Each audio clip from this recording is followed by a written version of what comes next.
et dans les individus. S'il vous plaît, cher ami du pays. Alors, vous dites non, que Chéri Balé a été arrêté, et donc de ce fait-là, vous reconnaissez en elle, et vous sortez la réconciliation. Bon, alors, cher ami, dans ce cas-là, bon, comme tu n'es pas au pays, dis à Boga d'aller faire exactement ce que Péchéri a fait là, comme c'est bon, il a fait aussi. Parce qu'on est ensemble là-bas. Ce que Péchéri a fait là, comme c'est bon là, il n'a qu'à aller faire aussi, Boga. Ou bien toi-même paye un billet, alors Abidjan, tu payes le billet si tu veux, va faire la même chose. On ne comprend rien. On dit 46 de nos soldats sont pris en otage. La situation est confuse. Le pays se bat, à tout moment on peut attaquer la frontière. Dans cette situation-là, c'est à ce moment-là que les gens vont jouer autour au fait. Quand vous êtes à bord d'une voiture et qu'il pleut, vous voir clair là, vous débarrassez la pluie avec les essuie-glaces. N'est-ce pas? Alors, si quelqu'un croit que c'est le moment de venir à ce machin-là, on va vous balayer pour voir clair. Quand maintenant le moment, on va la sortir. Ça, je vous le dis en toute franchise.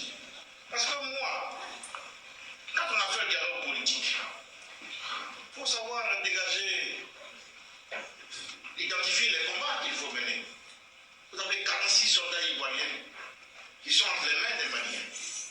Chaque matin, quand ils se réveillent, c'est pour se mobiliser, pour soutenir leur président dans leur dynamique. Nous, on comprend bien, on regarde, on cherche la solution. Ce n'est pas le moment de venir jouer autour du fait, pour perturber et brouiller les pistes, pour nous empêcher de voir clair, afin que quelque chose vienne nous surprendre. Enfin, c'est aussi quand même le minimum. Tous ceux qui par le passé n'ont pas eu cette vigilance, qu'est-ce qui leur est arrivé? Frère, moi je crois que quand on n'aime pas le lien, il faut souvent reconnaître qu'il court vite. Voilà. Si des gens auparavant n'ont pas su comment on gère le pays, ils n'ont qu'à prendre note. Pour voir comment on gère le pays, ils n'ont qu'à prendre note. Ça c'est moi qui le dis à tout personnel. Bon, je vais arrêter là parce que c'est vraiment la honte. C'est vraiment la honte. Vous voyez la classe politique en Côte d'Ivoire, voilà. Bonjour à tous, excusez-moi. Aujourd'hui, nous sommes donc le 7 octobre 2022, excusez-moi. Très rapidement. Alors, là, je vous ai montré un extrait de Kouadio Konan Bertien. KKB, il est connu sous ce... Comment dire, hein, on l'appelle comme ça pour aller vite. Hein. Ce sont les initiaux de son nom, prénom, enfin. Donc, Kouadio Konan Bertin, KKB. Et ce monsieur, il était, je crois, le 1er octobre à Washington, aux États-Unis, pour rencontrer la diaspora ivoirienne vivant là-bas.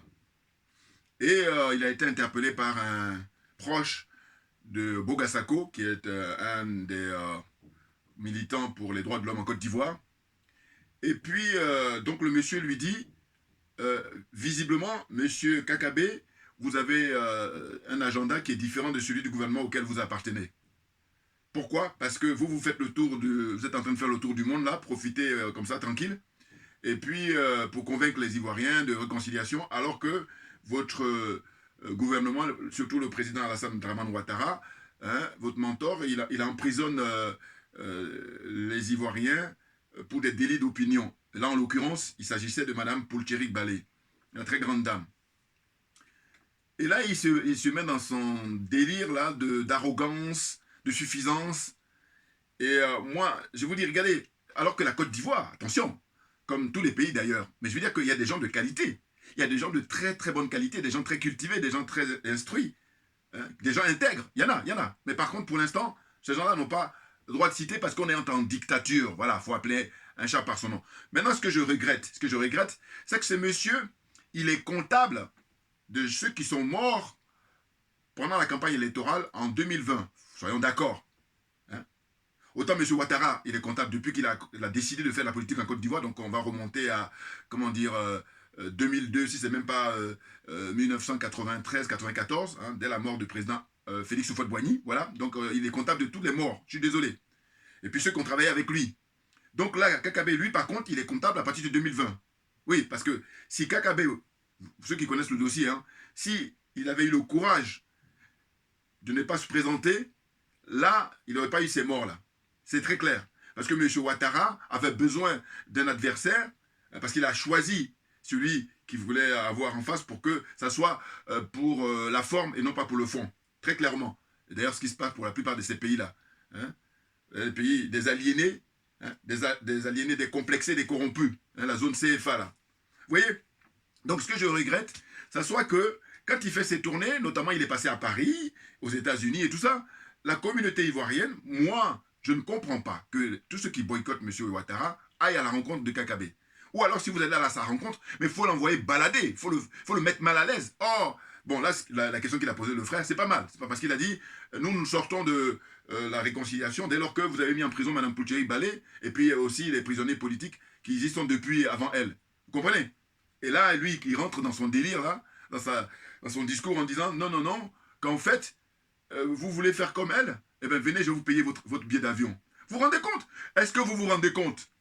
Et là, il nous fait le coup des djihadistes qui sont proches et qu'eux, ils se réveillent à 2 h du matin parce que j'ai essayé de regarder un petit peu avant de faire cette vidéo. J'ai regardé un petit peu sa tournée aux États-Unis.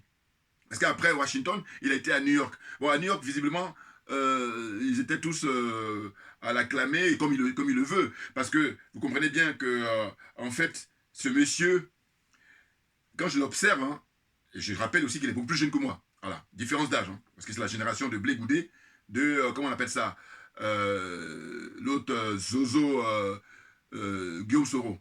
Hein, Guillaume Kibafouri Soro. Lui, il est en cachette, là. Il vit dans la clandestinité. Alors que si ce monsieur-là décide de vider son sac, on va même faire mieux que le Mali au point de vue révolution pour lutter contre la France-Afrique. Ah oui, très clairement. C'est parce que les gens en Côte d'Ivoire, il y a beaucoup d'acteurs qui, s'ils se prononcent, s'ils veulent bien se prononcer, eh bien, on accélère le mouvement. Or là, ils se contiennent. Hein. Donc du coup, ils sont comptables aussi, mais bien entendu, qui ne dit rien consent. D'autant que ce sont des acteurs principaux, ce sont des protagonistes. Vous comprenez? Donc ce que je voulais dire, c'est quoi? C'est que Kakabe, mais il faut, comment dire, l'embarrasser à chaque fois que vous avez l'occasion de le rencontrer. Pourquoi vous déroulez le tapis rouge comme ça alors que ce monsieur, faut se souvenir, quand il a pris l'avion, d'ailleurs il voulait fuir avec sa famille, parce qu'à un moment donné il s'est rendu compte que c'était trop tard. Il croyait que c'était un jeu d'enfant.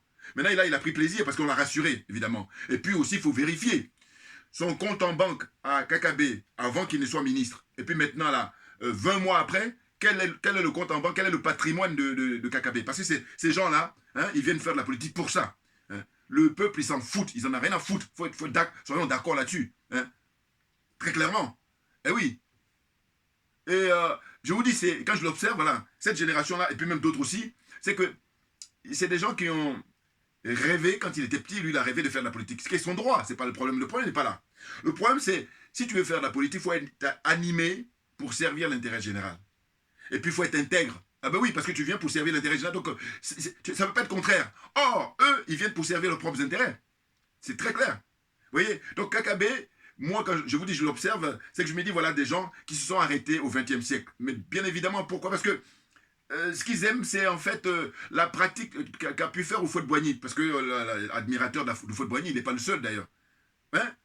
Mais Houphouët-Boigny, c'était l'époque du XXe siècle. Aujourd'hui, dans le XXIe siècle, on est à l'heure des réseaux sociaux, on est à l'heure d'Internet, et on a l'impression qu'ils sont sur une autre planète. Mais c'est impressionnant. Hein? Parce que quand ils parlent d'histoire des djihadistes, là, allez, je vais aller très vite, comme ça, je vais revenir encore dans les commentaires le concernant. Mais c'est que là, il y a un frère togolais, je crois, il est du Togo, il a fait une vidéo, j'ai un ami qui m'a posté, un ami panafricain qui m'a posté ça.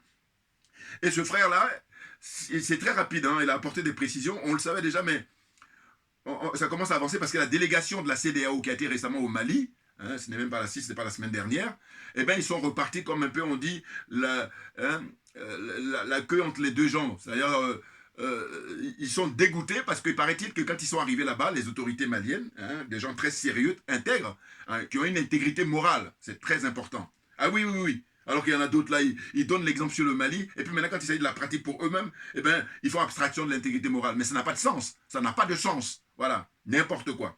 Donc, paraît-il que les autorités maliennes leur ont montré 4 mercenaires. Et ces 4 mercenaires-là, il paraît que c'était de différentes nationalités. Et qu'il n'y avait même pas d'Ivoiriens. Dans les 46, hein, Zozo, mercenaires qui sont gardés, emprisonnés au Mali, il n'y a que 17 Ivoiriens, nous dit. Voilà, c'est ça. En fait, excusez-moi, il y a 16 Ivoiriens. Voilà. Est-ce que le frère togolais qui a fait la vidéo, j'ai noté, hein. Ah oui, parce que ça, quelqu'un comme Kakabe, qui est ministre de la réconciliation, ben, il continue à insulter l'intelligence des Africains et en particulier l'intelligence des Ivoiriens. Mais là, leurs jours sont comptés parce que demain, samedi 8 octobre, grande manifestation, 8 octobre 2022, ouais, donc grande manifestation dans toute la Côte d'Ivoire et puis aussi dans la diaspora. Voilà, une diaspora ivoirienne et africaine aussi. Hein, pour exiger, hein, dans, comment dire ça, la moindre mesure, la libération de tous les prisonniers politiques, y compris Mme Paul-Thierry Ballet, et puis pour aller au maximum, c'est-à-dire dans le meilleur des cas, enfin en tout cas on va faire le maximum, c'est le départ, hein, de M. Ouattara et la fin de son règne. Tout simplement. Voilà. Et puis maintenant, tous ceux qui ont collaboré avec lui depuis qu'il a pris le pouvoir en Côte d'Ivoire, ils vont rendre des comptes. Et je vous dis, pour que c'est de la gueule, il faudrait que ces gens-là soient mis en prison, soient d'abord jugés, hein, voilà, et puis publics, hein, retransmis, comme on a pu faire à M. Babo et à M. Charles Bégoudé. Donc eux, ils vont subir le même sort, mais pour que c'est de la gueule encore, c'est que c'est à la Maca qu'ils doivent tous être internés. Ils doivent tous être enfermés. Oui, oui, oui. Ah oui, moi je me dis, mais ça aurait de la gueule. Qui gote à la prison de la Maca, ces gens-là. Alassane Ouattara lui-même en premier, son épouse, et puis tous les gens qui ont collaboré avec lui. Ah, très clairement. Ben oui. Non, mais parce qu'attendez, je dis que nous sommes tous de passage sur cette terre. Au nom de quoi, toi, tu vas faire du mal à ton prochain? Au nom de quoi, toi, sous quel prétexte, tu vas bénéficier de plein de privilèges, et puis tu fais du mal à un autre citoyen? Il faudra expliquer ça. Vous voyez, donc, pour faire le récapitulatif concernant les 46 zozos qui restent là-bas au Mali, qui ont été emprisonnés. Donc on nous dit quoi? On nous dit qu'il y a 16 Ivoiriens. Alors les 16, si vous y ajoutez les 3 femmes qui ont été libérées là, sachant que ces femmes-là, ce n'étaient pas des militaires à vrai dire. Et on a fini par comprendre, le frère David le dit dans sa vidéo, il dit que ce sont des machines d'assouvissement sexuel. Hein, c'est le rôle qu'elles devaient jouer les trois dames. Bon, pauvres femmes, voilà. Mais voilà, c'est une réalité, qu'est-ce que vous voulez qu'on y fasse? Voilà, donc, en apparence, on nous fait croire que ce sont des soldats, alors que dans la réalité, non. Elles sont parties juste pour que les garçons là, les zozos, les mercenaires là, eh ben, qu'ils aient pas à se prendre la tête dès qu'ils ont des pulsions sexuelles, par exemple. Hein, et puis même s'amuser aussi avec elles, voilà. Bon, mais ça c'est naturel, malheureusement. Enfin, bon, ça dépend pour qui. Il y en a qui, heureusement, bien. Bon, ce que je veux dire par là, c'est que franchement, heureusement pour elles d'ailleurs, finalement, parce qu'elles ont pu regagner la Côte d'Ivoire. Parce que si l'opération avait réussi, vous vous rendez compte, hein, elles doivent satisfaire à, comment dire, vous divisez, ils sont 49, non, ils sont 46, voilà, 46 vous divisez par 3, voilà. Enfin bon, c'est démentiel, mais eux, ce sont des pauvres gens. C'est ceux qui sont les commanditaires, ce sont eux qui sont responsables. Ah ben bien entendu, vous savez, moi je tourne pas autour du pot, et comme je vous dis souvent, que ma religion, c'est la vérité et la justice. Donc, je ne vais pas me tromper de cible. Ah oui, oui, oui, non, n'importe quoi. Donc, ce qu'on a pu nous communiquer, hein, moi j'ai noté là le frère qui a fait sa vidéo, il y a 4 originaires de Sierra Leone, il y a 4 Ghanéens. Voilà, Nana Akufo. Alors, Nana Akufo, ce qui m'a plu, c'est que j'ai vu aussi des images qui m'ont été envoyées. Les militaires, hein, ghanéens, eh ben, ils sont remontés contre lui. Et donc, il y a une grande affiche comme ça qui le représentait. Je ne sais pas si c'était dans quelle ville ou si c'était à Accra, dans la capitale, mais en tout cas, c'est mis sur Internet. Hein. Eh bien, les militaires, hein, je ne vous dis même pas des civils, des militaires, ils ont enlevé comme ça, et puis ça a été posté. Ils ont enlevé son affiche. Une grande affiche, hein, une très grande affiche. Ah oui. C'est-à-dire qu'ils ont montré leur mécontentement par rapport à son agissement. Ce monsieur, il est dans le concours avec les gens du CFA. Alors que lui n'est pas dans le CFA, parce que c'est une ancienne colonie anglaise.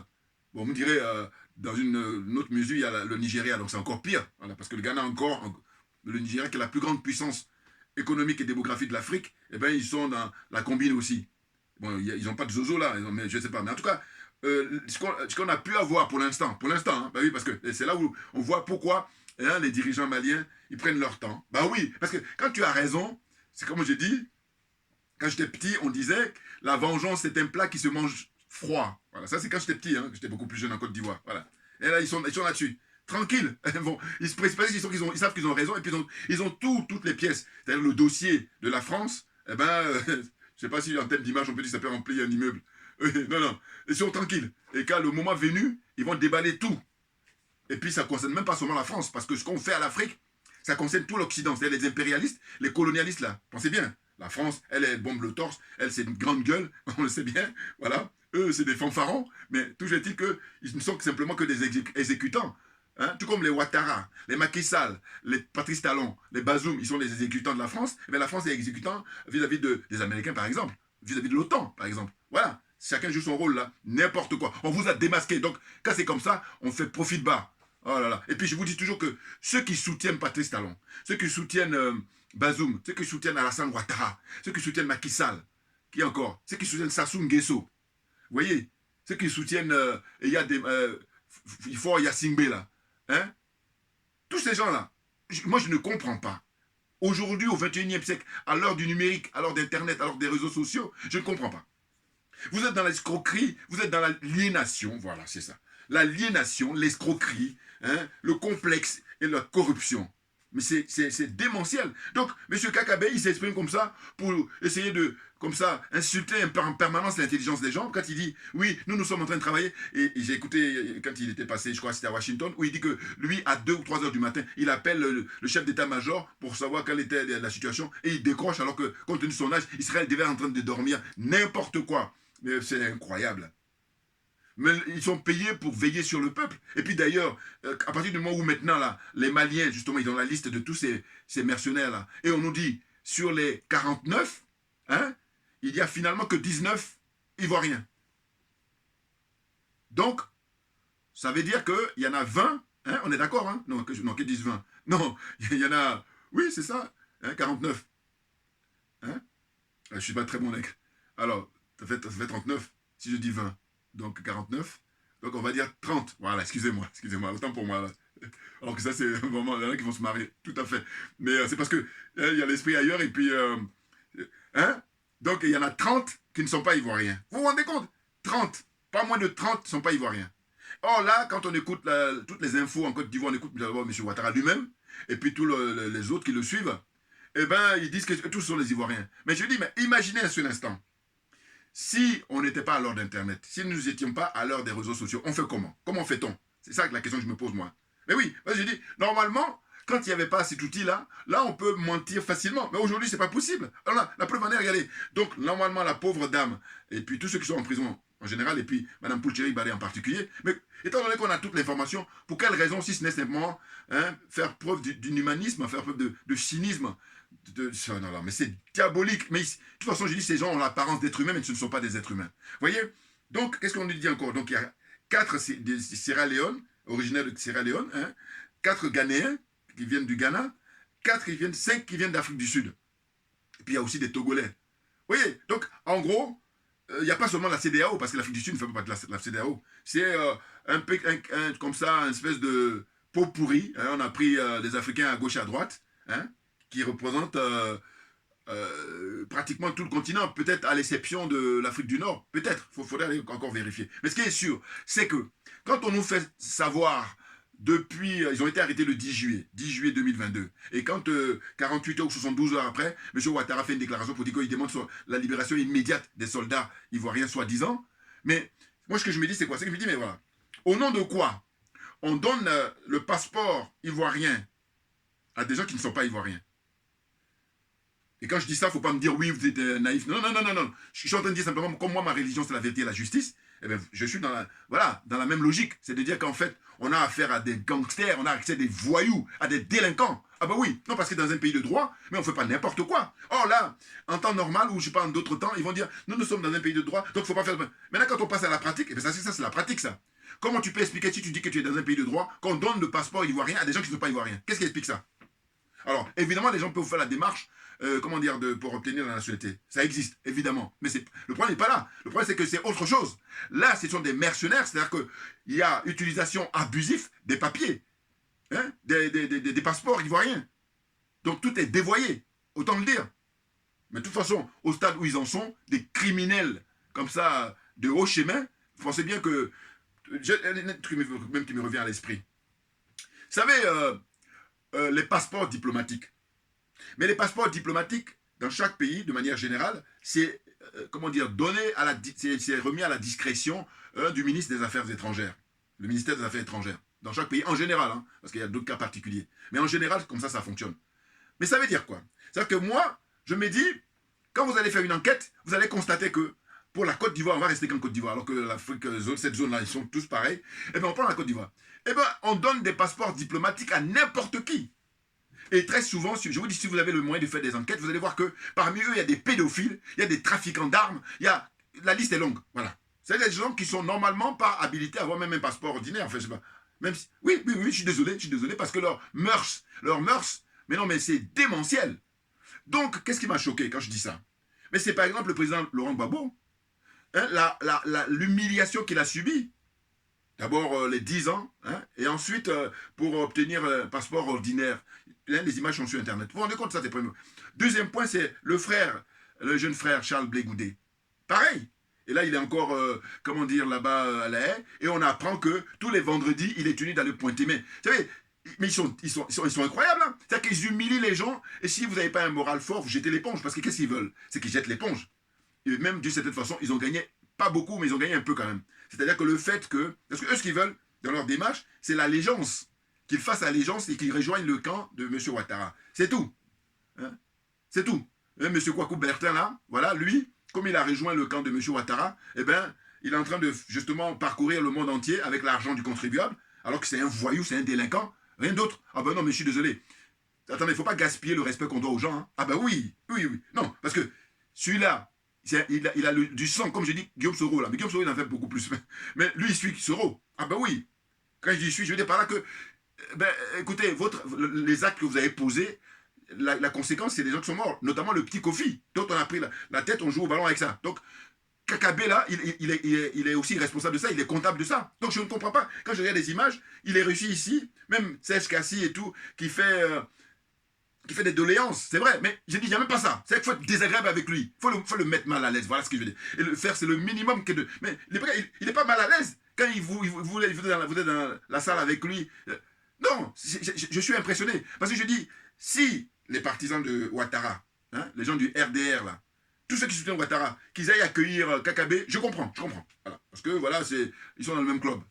Mais ce que je ne supporte pas, en fait, ce que je ne comprends pas, c'est que quand vous allez regarder les images, vous allez voir que c'est vrai que les soutiens de Ouattara sont majoritaires, mais il y a quand même des gens qui ne sont pas soutiens, hein, et qui viennent. Et quand ils viennent, ils sont en spectateurs, ou alors ils font aussi allégeance parce qu'ils félicitent. Ah, je vous dis, quand j'ai vu les images, il y en a plein qui ont félicité Kakabé. Mais comment on peut féliciter Kakabé? Dites-moi, en disant, nous vous félicitons pour votre nomination en temps. Alors, c'est aussi pareil. Si la personne est partisan de Ouattara qui le félicite, bon, là aussi pareil, je comprends. Voilà ce que je veux dire. Mais ce que je ne comprends pas, c'est dès lors que vous n'êtes pas partisan de Ouattara, comment on peut féliciter Kakabé, hein? Et dans ses explications, il disait que voilà, Bogasako l'avait, comment dire, traité de tous les noms parce qu'il a été se présenter face à Ouattara, donc voilà, collabo. Et puis maintenant, lui, entre-temps, il a pris son courage, alors qu'on a les images où on voit Kakabé en train de pleurer dans l'hélicoptère qui l'amène voter. Et moi, je vous dis, franchement, c'est ça que je demande aux êtres humains, mais c'est le plus difficile, ça. Mais sinon, j'ai dit, mais j'aimerais bien que ce monsieur nous dise pourquoi il pleurait. Mais qu'il nous dise la vérité. Parce que si tu nous dis le mensonge, ça ne m'intéresse pas. Vaut mieux que tu dises rien, voilà. Quand je dis nous dire, c'est que ce qui m'intéresse, c'est la vérité. Qu'il nous dise. Mais même s'il ne nous dit pas, moi, je pense que Kakabé pleurait parce qu'il ne pensait pas qu'on allait en arriver là. Voilà. Et oui, lui pensait que c'était un jeu d'enfant où je trahis le PDCI, c'est-à-dire que j'en ai marre de jouer les seconds rôles, et puis monsieur Bédier, il est toujours vivant, hein, et puis alors que nous, on pensait qu'il allait disparaître d'ici quelques années, mais comme il est toujours là, et puis il occupe le poste, donc la frustration, elle monte au fil des années, et ce qui a fait qu'à un moment donné, allez, paf, parce que moi j'ai rêvé d'être ministre un jour, par tous les moyens, coûte que coûte, et puis voilà. Donc maintenant, ça y est, on arrive en 2020, et sachant qu'il avait déjà tenté auparavant. Donc le monsieur, allez, rebelote. Mais là, cette fois-ci, M. Ouattara a écarté tout le monde. Hein, il a écarté M. Babo, il a écarté M. Henri Konan Bédié. Il a, hein, tous les... Et puis, il a retenu que... Si, je crois qu'il avait retenu M. Konan Bédié, par contre, je crois. Bon. Puis, Konan Bédié, M. Bédié avait boycotté et tout ça. Mais sinon, ce qui est sûr, c'est que il a fait son casting pour qu'il puisse affronter des gens dont il est sûr qu'ils n'ont pas un potentiel pour le battre. Voilà comment ça se passe. Vous voyez? Donc, Kakabé, là, il est resté seul. Et c'est ainsi que à l'époque, rappelez-vous, en octobre 2020, on se disait, mais si jamais Kakabe a le courage de partir, et c'est ainsi qu'il avait pris conscience, et c'était trop tard, parce qu'ils avaient fermé les frontières, et paraît-il qu'on a arrêté lui et sa famille, comment dire, à l'aéroport, et on l'a ramené chez lui, on dit, voilà, tu as signé avec le diable, parce que c'était un échange de millions. Hein. C'est pour ça que je dis, il faut aller vérifier maintenant Kakabe sur son compte en banque, et son patrimoine, il faut aller voir, avant qu'il soit ministre, et puis maintenant qu'il est ministre. Il faut aller vérifier tout ça. Ah oui, c'est ça intéressant. Parce que la plupart de ces gens-là, je vous dis, à 98-99%, c'est voilà, ils disent qu'ils viennent faire de la politique, mais en réalité, ils viennent pour le matériel. C'est des cupides. Voilà, tu ne même pas des stupides, des idiots. Et il y a aussi le problème de sa femme. Il y a des spectacles comme ça où sa femme, elle en peut plus. Enfin bon, ça vous montre la légèreté de ces gens-là, parce qu'il y a des images sur Internet, hein, je vous dis. Elle habite dans un quartier où elle doit payer des droits comme tout le monde, mais non, elle dit qu'elle est femme de ministre, donc elle se permet tout. Et donc c'est vulgaire, c'est... Oh là là là là là, n'importe quoi. Et je dis quoi? Je dis, bon voilà. Le problème qu'on a, c'est que les gens ne sont pas à leur place. C'est ça le problème. Mais oui, et moi je me bats. Alors évidemment, à mon petit niveau, hein, parce que beaucoup vont dire technique. Non, moi je suis pour l'intégrité morale dès lors qu'on veut embrasser un mandat public pour servir l'intérêt général. C'est indispensable. Sinon, ça n'a pas de sens. Sinon, on est dans le mensonge, on est dans l'escroquerie morale. Voilà ce que je veux dire par là. Voilà. Donc, Kakabe là, je ne sais pas trop quelle est sa formation. Bon, je sais qu'il a fait l'université avec Blé Goudé et puis Guillaume Soro, compagnie et tout ça. Mais ce que je veux dire, c'est que pour moi, il ne doit pas être politique, ce gars-là. Hein. Ah non. Ou alors, il va être à la rigueur conseiller municipal dans son village. Voilà. Mais là, il est ministre de la Côte d'Ivoire. Bon, de toute façon, étant donné que M. Ouattara lui-même a été mis par la France et que je dis je répète toujours pour dire qu'il est dans un coup d'État permanent, donc tous ces beaux mondes-là, bah, c'est la suite logique des choses. Mais oui. Et je vous dis encore une fois, ce qui est désolant, ce qui est triste, c'est qu'en Côte d'Ivoire, il y a des gens de qualité. Et là, je vais en profiter pour ne pas oublier, pour rebalancer encore mon choix. Oui, parce que c'est bon, quoi. Parce qu'on pourrait penser qu'en Côte d'Ivoire, il n'y a pas de... Alors que si, moi je dis mon choix. Premier, dans le 8, monsieur Mamadou Koulibaly, le professeur Mamadou Koulibaly. Malheureusement, bon, je vais encore renouveler mon rêve. C'est-à-dire que j'avais déjà fait plusieurs vidéos où j'en ai parlé, mais je reparle encore parce que j'y crois à ça. Bon, ça peut ne pas arriver, mais voilà, moi c'est mon souhait. On doit formuler, et puis comme on dit, l'espoir fait vivre. En fait, quand je regarde la scène du Mali, c'est-à-dire l'expérience du Mali, qu'est-ce qu'ont fait les colonels? Ils ont pris... Après Bandao, là, les vendus, hein, et puis Mokhtar, et bien ils ont pris hein, son excellence, le docteur, comment dire, Choguel Maïga, alors, dont je souhaite un prompt rétablissement. Il est en éducation, là, et j'espère que ça va bien se passer. Hein, prompt rétablissement à ce grand monsieur. Voilà. Donc, quand j'ai vu ça, et j'observe ça, je dis, mais je rêve que ça soit là, le cas en Côte d'Ivoire. C'est-à-dire que là, puisque M. Ouattara va partir, hein, c'est une question de jours et de semaines, là, il va partir. Ah oui, tout est réuni. Je dis qu'avec l'histoire des 49 Zozo, il part. Voilà, c'est là où il a signé son arrêt, la fin de son règne. Donc je dis, les militaires en Côte d'Ivoire prennent le pouvoir, comme au Mali. Hein, des militaires patriotes. Et patriotes à 100%, pas à 99%. Hein. Donc ça veut dire qu'encore moins à 40 ou à 60%. Non. 100% patriotes. Et comme au Mali. Voilà. L'exemple est là, l'exemple du Mali. Et donc, eux, ils prennent le pouvoir, hein, des colonels ou même des capitaines, voilà, des officiers, voilà. Et puis, ils vont demander à M. Mamadou Koulibaly, hein, il dit, monsieur, on veut que vous soyez Premier ministre. Voilà, je l'ai déjà dit dans une de mes vidéos, mais je redis encore parce que je crois beaucoup à ça. Évidemment, je vous dis, ça c'est réaliste, ça c'est, comment dire, un miracle, mais les miracles existent, hein, voilà. Mais si ça ne réalise pas, voilà, ça c'est mon choix. Puis je pense pas que je sois le seul, hein. Bon, voilà, parce que les gens, bon, tout le monde n'a pas la force de faire les vidéos et tout, mais voilà, moi, donc comme j'ai l'occasion, donc j'en profite pour dire. Puis, en deuxième position, je mets Charles Blé Goudé, voilà. Bon, je vais le mettre en égalité avec Mme Simone Gbagbo. Voilà. À égalité. Mais par contre, le président Gbagbo, je le mets qu'en 4e position. Voilà. Et ça, c'est mon choix. Et j'ai suffisamment expliqué dans toutes les vidéos. Parce que je dis, quand il était au pouvoir, eh bien, ceux qui l'entourent, et ça continue encore, pourquoi le président Gbagbo ne donne pas une interview à Afrique Média? Ah, ça, moi, il y a des choses comme ça qui sont récurrentes. Pourquoi? Mais parce que il faut répondre à ça.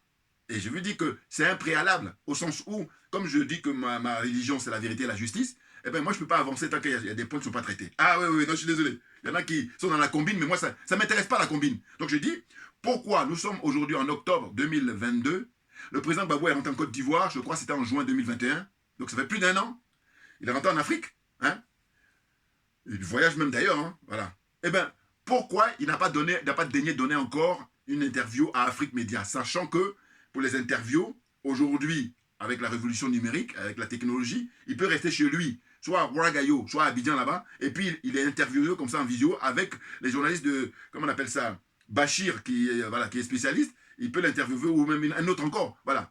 peut être interviewé. Pourquoi il ne le fait pas? Pourquoi le président Gbagbo ne daigne pas donner une interview à Afrique Média alors que Afrique Média, quand il a été en prison, ce sont eux qui l'ont soutenu jusqu'à sa libération? Voilà la question que je pose. C'est la même que j'ai posée depuis longtemps. Hein, et ils ne répondent pas. N'importe quoi. Alors que Mme Simone Gbagbo, elle a été interviewée plusieurs fois. Charles Blé Goudé a été interrogé plusieurs fois. Hein? Par exemple. Donc ça, c'est une question, il faut répondre à ça. Eh bien, moi, je donne la réponse, je dis non. Ça vient du fait que le président Gbagbo, malheureusement, il est mal entouré. Et qu'est-ce qu'ils font? Eh bien, ils vont donner facilement des interviews à la presse française, alors que la presse française, ils ont passé leur temps à l'insulter, à le traiter même de nazi, de Hitler. Hein, à l'époque, rappelez-vous, regardez les images d'archives, vous allez voir, de dictateurs, voilà. Donc ces gars-là, comment ça se fait que quand tu sors de prison, avec l'humiliation de 10 ans, eh bien, tu penses toujours, cette espèce de... Non mais c'est plus fort que lui. Hein. Bon, là par contre c'est pour ça que je le mets en quatrième. Donc je vous donne les raisons pour lesquelles je le mets en quatrième. Parce que je dis, pourquoi je le mets en quatrième? Je n'aurais pu même pas le mettre dans la liste. Mais c'est parce que c'est quelqu'un qui n'est pas cupide. Voilà. C'est ça qui le sauve. Il n'est pas cupide. C'est que lui, il ne vient pas faire la politique pour l'argent. Sinon, la France aurait donné des bruits des valises, des trucs, et puis il aurait fait le jeu de la France. Parce que c'est ce que fait M. Ouattara. Voilà, par exemple. Puis il n'y a pas que M. Ouattara. Parce qu'il y en a plein en Côte d'Ivoire là-bas. Tous leurs rêves, regardez les Mabri Touakouz. Voilà. Les Amontano, qui encore? Tidiane Thiam, qui encore? L'autre métis là, dont j'oublie le nom, homme d'affaires, Billon, Jean-Luc Billon, voilà. Hein? Tous ces gens-là rêvent de prendre la place de M. Ouattara pour faire comme M. Ouattara. Et qu'est-ce qu'ils vont faire? Ils vont se tourner vers le peuple ivoirien pour leur dire, écoutez, nous, on ne va pas la faire beaucoup plus, comment dire, dure, on va être... non. Ce que nous voulons maintenant, et c'est une exigence, c'est que tous ceux qui vont prendre le pouvoir en Afrique, cette zone-là, voilà, la zone franc CFA là, dorénavant, c'est des gens qui vont être des patriotes, qui vont être des panafricains. Demandez le départ immédiat. Il n'y a pas, on va prendre le temps. Non. Immédiat des fermetures des bases militaires françaises. Voilà, premier. Deuxième, arrête la mort du franc CFA. Et ça, il n'y a pas de délai. Parce que je dis, ce qui me scandalise, c'est que compte tenu du fait que le franc CFA existe depuis 1945, écoutez bien, et puis toute la littérature qui est là-dessus, avec des gens vraiment très brillants, hein, même le président de son parti, leader, le professeur Mamadou Koulibaly, il a écrit pas mal de fois sur la question, c'est-à-dire les relations de la Côte d'Ivoire et la France, et puis aussi sur le franc CFA. Bon, mais avant lui, il y a le professeur, le disparu, feu Tchouchan Poemi, hein, professeur d'économie, qui a enseigné même à l'université d'Abidjan. Hein, le pauvre, ils l'ont éliminé. Et c'était l'un des tout premiers à mettre le pied dans le plat concernant la question du franc CFA. Il a expliqué ça dans son ouvrage. Et ensuite, quelques décennies après, on a celui qui est aujourd'hui très très connu en la matière, puisqu'il a produit une œuvre remarquable, parce qu'il a, lui, il est allé plus loin encore pour montrer l'historique du franc CFA en expliquant que c'est une monnaie nazie. Parce qu'avant, c'était les Allemands qui ont fait ce mécanisme vis-à-vis du franc français, hein, quand ils ont annexé la France. Et puis dès la fin de la guerre, qu'est-ce qu'a fait le général de Gaulle avec ses partisans? Eh bien, ils ont fait du copier-coller. Et c'est pour ça que le professeur Nicolas Gbagbo, dans son ouvrage, hein, il parle, il démontre l'historique, et puis il explique comment doit-on faire pour sortir définitivement de cette monnaie-là, l'abandonner, l'enterrer définitivement. Donc, il y a lui, et puis il y a d'autres encore qui ont fait, il y a plein. Et donc, je ne comprends pas qu'aujourd'hui, quand un pays est en train de se libérer, et puis il y en a qui vont essayer de gratter la tête. Mais non. Franchement, il faut arrêter, on a perdu assez de temps, on a suffisamment de matière là, et puis maintenant on doit être opérationnel. Voilà. Et puis ça, c'est une question de volonté. Parce que ceux qui ne sont pas clairs, ils vont essayer de dire, il faut nous donner un délai. Mais le professeur Nicolas Gbagbo, il démontre ça dans toutes les conférences, dans toutes les interviews. Voilà. Il dit, s'il y a une volonté politique, c'est quelque chose qui se fait comme ça, rapidement, et puis il fait toute la démonstration. Donc, je vous encourage à regarder les interviews et les conférences du professeur Nicolas Gbagbo en la matière, parce que lui, c'est un spécialiste. Voilà. Comprenez? Donc, n'importe quoi. Franchement. Donc là, Kouadio Konan Bertin, la KKB, mais je vous dis, là en 2022, quand je regarde les images, je suis sidéré que ce monsieur, hein, on le laisse tranquillement comme ça en train de faire le tour pour rencontrer les Ivoiriens. Je mets mis à part tous les partisans de Ouattara, parce que eux, je dis c'est normal. Parce que, voilà. Mais ma vidéo, mes critiques, mes observations s'adressent à tous ceux qui ne sont pas partisans de Ouattara et qui vont à la rencontre comment on appelle, KKB et qui le mettent pas mal à l'aise. Voilà. Voilà. C'est ça que je ne comprends pas. C'est ça que je ne comprends pas. N'importe quoi. Ah ben oui. Non, moi je dis tout ce beau monde-là. Et même tous ceux qui ont été RHDP, tout ça, je dis mais non, mais il faudrait que ces gens rendent des comptes. Parce que regardez, il y a un truc que j'ai remarqué, c'est que quand ils vont à sa rencontre, vous comprenez? Mais il y a quelque chose qui a été produit par, je vous dis, feu Premier ministre, ancien Premier ministre Charles Konan Bani, c'est ça. Je l'ai déjà présenté dans d'autres vidéos, mais je le remontre à nouveau parce que je dis, ben voilà, c'est ça qu'il faut montrer à, comment dire, à Kakabé, là. Hein, Kwadio Conan Bertin, il faut lui montrer ça. Elle lui dit, monsieur, voilà, si vous étiez quelqu'un de sérieux, hein, à qui on peut faire confiance, eh bien, c'était là-dessus que vous devez travailler et rien d'autre, parce que tout est produit. D'ailleurs, là, on vous a facilité le travail, hein, voilà, ça. Hein. Commission Dialogue, Vérité et Réconciliation, rapport final. C'est produit depuis décembre 2014. Vous vous rendez compte? Ça fait 8 ans. Voilà. Et tout est dedans. Tout est dedans. Très, très riche. C'est alimenté. Ils ont fait du bon travail, selon moi. Vous comprenez? Eh bien, ça, on le prend puis on le met dans le tiroir. Mais pourquoi? Mais parce que, en réalité, j'ai toujours dit, et je ne suis pas le seul, il y a beaucoup de gens qui suivent la vie politique et qui disent, mais si on a compris, on sait que M. Ouattara et la France, la réconciliation ne les intéresse pas. Et j'allais dire, ils sont dans leur logique, bien entendu. Parce que s'il y a réconciliation, eux, leur business tombe. Donc, on peut facilement comprendre qu'ils ont besoin de cette atmosphère-là, hein, de chaos, et puis ils continuent la route à piller les richesses de la Côte d'Ivoire, hein, la richesse de l'Afrique aussi, parce qu'il est en train de déstabiliser, depuis qu'il est au pouvoir, tous les choses, là, comment on appelle ça, toute la zone, les pays africains. Hein. Là, regardez, les Maliens, les dirigeants maliens lui demandent de, comment dire, expulser tous les opposants là-bas, qui sont là pour préparer de la déstabilisation. Il ne veut rien savoir. Et avant même les Maliens, il y a chose là, comment on appelle ça, Blaise Compaoré, mais qui a été exfiltré par les Français, donc il est là-bas, tranquille, grand palais, grand château, enfin bon, tranquille, la vie pépère, la vie de château, voilà.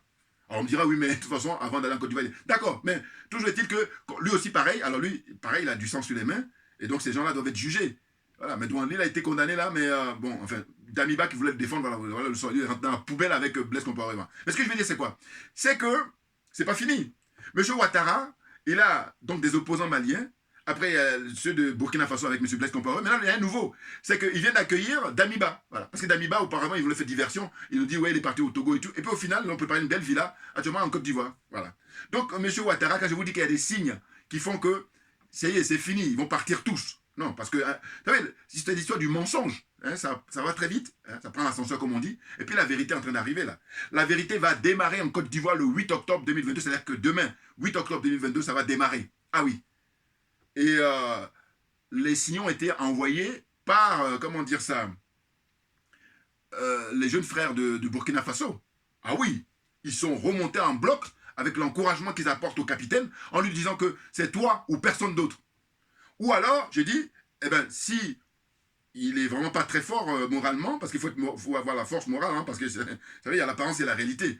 Eh bien, que ça soit le colonel Zougrana, si je ne me trompe pas de nom, hein, voilà, parce qu'il y avait un colonel là, qui lui était un des premiers à faire un coup d'état quand Kaboré était au pouvoir, puis ça n'avait pas réussi, et on l'a mis en prison. Maintenant, Damiba, quand il est arrivé, au lieu de libérer, il n'a pas. C'est là où on a très vite compris que Damiba, il roulait pour la France et pour M. Ouattara. Bon, c'est connu maintenant. Donc, je dis, bon, si le jeune capitaine, il est fort moralement, s'il arrive à comprendre que le peuple est derrière lui, et qu'il se met en mouvement, et puis surtout en connexion avec les dirigeants maliens, c'est parfait. Mais s'il n'a pas la force morale, bon, mais qui donne la place à Zougrana, le colonel Zougrana, là, voilà, j'espère que je ne me trompe pas de nom, voilà, je crois que c'est Zougrana, voilà. Qui lui donne le poste hein, de président, et puis il va agir pour défendre les intérêts du peuple. Parce qu'il est redouté, je crois, par les Français, tout à fait. Ah oui, parce que ce sont eux qui donnent les agendas, hein, qui donnent les consignes, qu'est-ce qu'il faut faire, voilà. Et donc, là, la délégation de la CEDEAO, comme d'habitude, ils sont emmenés là-bas, et puis il y avait une grosse manifestation depuis l'aéroport hein, pour dénoncer hein, leur escroquerie et puis leur criminalité. Pourquoi? Parce que on est trop gentil, figurez-vous. Parce que quand on réfléchit à deux fois, on se dit quoi? On se dit, mais attendez, pourquoi la CEDEAO, et il faut que j'en parle, parce que j'ai bien aimé l'intervention d'une des personnalités sur Afrique Média, c'est pour ça que vraiment, ils font du bon travail, vraiment pour éveiller les consciences et tout ça, et puis informer les gens.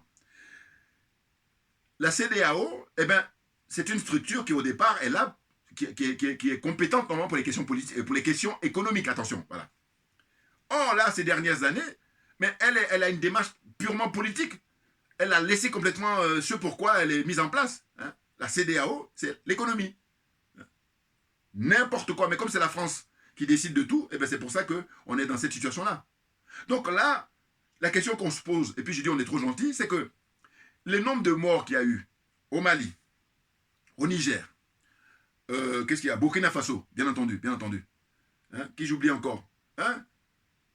Dans ces différents pays-là.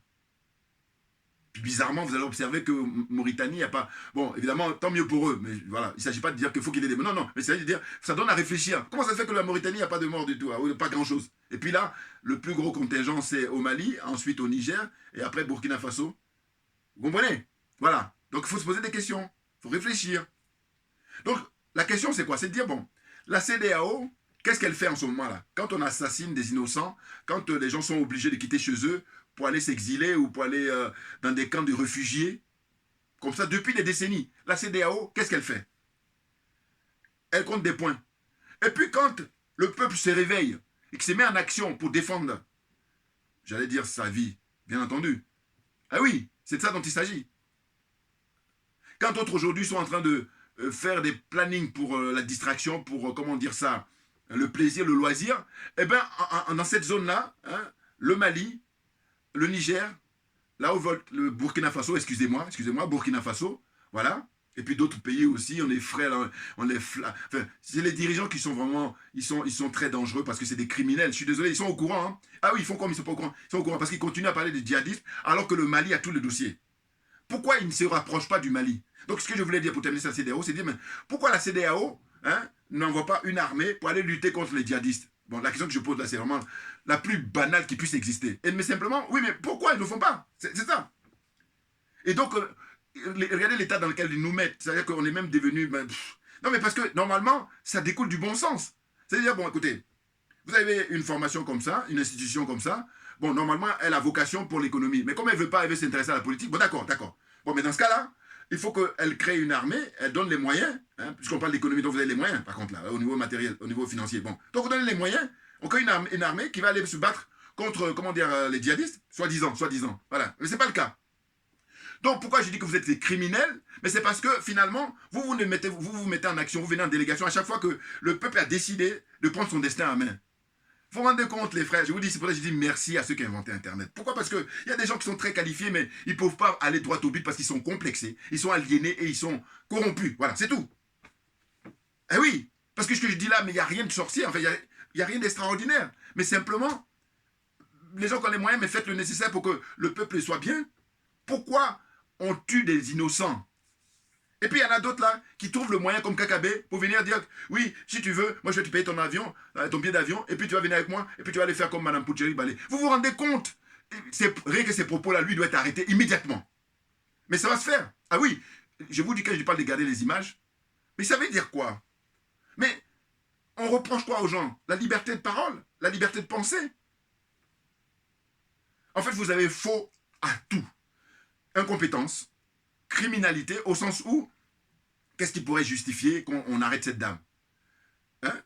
Elle a dit très justement, elle a dit, mais moi je voulais aller me reposer, et à partir du moment où on n'interdit pas de rentrer au Burkina Faso, eh bien j'y vais. Parce qu'à la limite, elle n'est pas allée clandestinement. Voilà, elle a voyagé régulièrement. Donc là encore pareil, vous voyez, c'est du bon sens. Si elle avait voyagé clandestinement, on pourrait se poser des questions. Parce qu'en général, quand on est clandestin, c'est que voilà, on a décidé de comment dire, passer outre la légalité. Mais elle a voyagé régulièrement avec son passeport et tout ça. Donc, ça veut dire que l'État ivoirien avait tout en main. Et rien n'est respecté. On bafoue ses droits, mais elle n'est pas la première, elle n'est pas la seule. Malheureusement. Et puis ces gens-là, ils veulent que quand ils arrivent, eh bien, on soit dans l'allégeance, on soit là à cautionner ce qu'ils font, qui est très très mauvais pour tout le monde. Vous voyez? Et puis, ce que je regrette, que je trouve vraiment désolant et je trouve triste, ce sont tous les frères et sœurs qui habitent en Occident. Je l'ai dit déjà dans le passé, mais là, quand j'ai vu les images de la tournée de M. Kakabe là, je dis, mais écoutez, très franchement, vous vous rendez compte, les frères et sœurs qui n'ont pas eu la chance, je ne sais pas si on peut dire ça, mais bon, que vous voulez, il y a la dominance sur l'Afrique. Même si l'Afrique est riche, hein, naturellement, hein, potentiellement, bien entendu, mais les dirigeants qui sont mis en place, c'est l'Occident qui a décidé. Hein. Voilà, vous savez, bon. Excusez, où je vais en venir? C'est de dire que, comment vous pouvez vivre aux États-Unis, en Allemagne, en France, en Belgique, en Italie, hein, vous voyez, les pays là où il y a l'expérience démocratique, et puis même les gens parlent aussi des pays nordiques, c'est-à-dire que ce sont mes chouchous, ça. La Norvège, la Suède, la Finlande, le Danemark, un petit peu la Suisse, même si ce n'est pas au nord. Bon, comprenez, parce que là-bas, il y a un minimum de respect pour le citoyen. Voilà. On ne fait pas n'importe quoi. Vous comprenez? Puis généralement, ceux qui viennent au pouvoir, ils viennent pour servir le peuple et non pas se servir. Voilà la différence majeure. Quand je mets toujours au top ces pays nordiques-là. Vous voyez? Donc, je dis, mais comment ça se fait que les Africains ou les frères de la diaspora, les sœurs de la diaspora, qui vivent dans ces pays-là, et puis qui, ces minimums-là, ne les captent pas, et on reçoit Kakabe pour aller l'acclamer et aller lui dire félicitations pour votre... Mais je ne comprends pas. Moi, je suis en France depuis 40 ans. Voilà, cette année, ça fait 40 ans. Mais c'est parce que j'ai observé justement la vie politique. Et puis j'ai compris quoi? J'ai compris que la démocratie, c'est être au service du peuple. C'est la transparence. Même si c'est vrai. D'ailleurs, il n'y a qu'à voir mes anciennes vidéos. Vous allez voir que je critique la France en permanence. Mais le fait de critiquer, ça veut dire que j'ai compris. D'ailleurs, je me définis comme quoi? Je me présente Djoubian, c'est mon surnom sur le net. Et puis, accessoirement seulement, je suis spécialiste de la France. Voilà. Puis là aussi, c'est pareil. Je mets au défi. Ceux qui font le malin, là, on va avoir le débat pour discuter. Sur la question de la France. Je parle de la politique française. Hein. Parce que tous les acteurs, je vous dis, ceux qui veulent nous aider, les leucodermes, les blancs, là, qui sont français, nous, les panafricains, vous voulez venir nous aider aujourd'hui, ce que vous avez à faire, c'est de vous débarrasser, je vous dis, radicalement, de la classe politique française à 99%. Voilà. Ça veut dire que je garde quand même 1%. C'est tout. Et si vous ne faites pas ce préalable-là, ne venez pas perdre notre temps. Oui, parce que je n'ai pas le temps. Nous n'avons pas le temps. Voilà, c'est ça qui est clair. Ah oui, oui, oui. N'importe quoi. Non, mais franchement, qu'est-ce que c'est que ces gens-là? Quand tu les observes, mais ils sont sur une autre planète. C'est pas possible. Kakabe, qui a tout faux, et puis qui fait le malin. Voilà, il nargue même les Goudé. Voilà, il nargue Bogasako, et puis il nargue aussi... Bon, Soro, c'est tant pis pour lui, parce que je suis désolé. Je lui dis, si ça traîne, c'est parce que des gens comme Soro, il ne veut pas parler. Donc, il est aussi responsable. Et comme je dis, l'erreur est humaine. Mais le fait de persister dans son erreur, ça devient diabolique. Donc, Guillaume Soro, diabolique. Parce que je dis, encore M. Ouattara, lui, voilà, on le combat. Parce que, voilà, la guerre est ouverte avec lui, voilà. Mais, des gars comme Soro qui vit dire, oui, vous savez, c'est vrai que j'ai fait le... Mais attends, d'abord, il y a des préalables. Hein. Commence d'abord à nous dire tout ce qui s'est passé en 2010. Qu'est-ce qui a fait que tu as rejoint Ouattara? Qu'est-ce qui a fait que tu travailles pour la France et tu continues même à travailler pour la France? C'est pour ça que même les gens qui sont avec lui, lui-même, il le sait d'abord. Hein, et puis ceux qui sont là, il y en a qui savent. Mais simplement comme il méprise le peuple. C'est ça qu'il faut comprendre. Hein, Kakabe, il méprise le peuple. Parce que quand il dit comme ça que les djihadistes sont au nord et puis nous, on ne dort pas. Mais n'importe quoi. Le Mali a tout le dossier. Mais comment... Moi, je n'ai pas inventé. Enfin, et puis, je dis, voilà, je ne suis pas une sorte de privilégié pour dire, oui, mais les informations que toi, tu as, nous, là. Non, non, non, non. Tout le monde, vous allez sur Internet, voilà. Hein, vous comprenez? C'est sur Internet que je fais comme tout le monde. Hein. J'ai envie de dire 100% des gens ou 99%, mais voilà. Ce qui est sûr, c'est qu'aujourd'hui, au 21e siècle, la très grande majorité des gens, c'est sur Internet pour avoir les informations naturellement, parce que ça a été mis là pour ça. Voilà. Voilà. Donc, je veux dire que si moi, j'ai quelques infos là, quand je fais ma vidéo, j'en parle, mais je veux dire que ces gens-là, qui ne disent pas qu'ils ne savent pas, par contre, qui refusent, ça, c'est autre chose. Ah oui, ils refusent. Ils refusent parce que ça ne correspond pas à leur paradigme. Mais ça, il faut le dire aussi. Mais oui, c'est bien de ça dont il s'agit. Ah oui. Or, on est dans un changement radical de paradigme parce qu'en fait, c'est pas possible que l'homme noir, l'homme africain souffre jusqu'à la fin des temps. C'est pas possible. Et donc, vous avez deux camps. Vous avez le camp des gens qui n'y croient pas, hein, les Kakabe, les Alassane Ouattara, les Macky Sall, les Patrice Talon, tous ces gens-là du XXe siècle, les adeptes de l'OTAN, les adeptes du franc CFA, là, voilà. Vous avez eux. Et puis vous avez nous autres, les panafricains, qui sont convaincus que le leur est venu de mettre les pendules à l'heure. C'est de ça dont il s'agit, si j'ose dire, si j'ose dire. Vous comprenez? Donc là, je termine cette vidéo aujourd'hui et de dire qu'on ne lâchera rien.